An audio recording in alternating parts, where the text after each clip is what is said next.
Pintado, vem pintado, vamos. Vem pintado, deita, pintado, deita. Vai me sujar. Deita, pintado, deita, pintado. Não assim, aí, ó. Deita, tu tá tudo embarrado, né, pintado? Deita, pintado,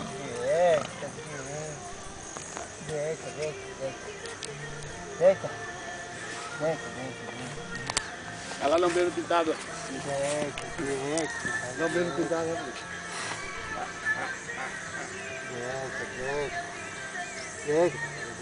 Deita.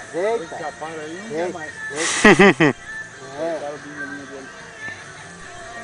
Ele não quer deitar mais porque eu mandei ele deitar e manhã ele capemos. Ah, não deita mais. Vamos ver se ele vai deitar. Pintado? Pintado, deita. Deita.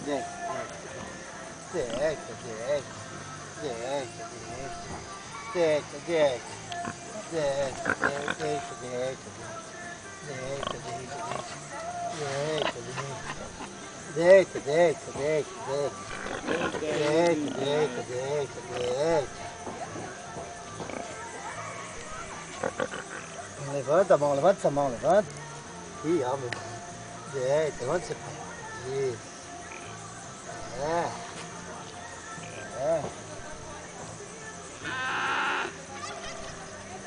Eu mandei ele deitar assim, o cara maniou. O cara maniou ele.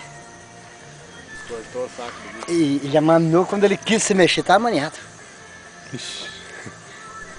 Coitado. Essa aqui vai criar agora dele. Isso aqui eu vou fazer 4 latões de banho. Daqui uns 90 dias eu vou apanhar no isqueiro agora e tratar, que ele fica assim, ó. Paraguai. Vamos lavar aqui. Gente, vocês gostam de levar limão pra coisa? Levar pra afinar o sangue, Aí, ó. Vamos levar limão. Tira aí. Felipe, eu ajudo a tirar aqui. Aí, ó. Opa. Afinar o sangue, vamos lá. Aqui eles não gostam de limão. Afinar o sangue. Vou pegar uma paraguaia lá.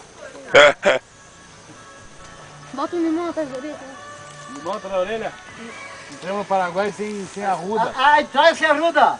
Cadê a arruda, Antônio? Não tem arruda aí? Levaram sorte. Tem arruda aí? Hã? Tem arruda aí? Tinha arruda lá, acho que daqui lá em cima. Levaram. Nós somos de coragem, você vê? Tem um saco, né, meu amigo? Peraí, ó. E se você fosse pra Argentina, o que você ia levar? Põe lá, aqui, ó. Ó. Põe aqui, depois põe lá na frente, ó.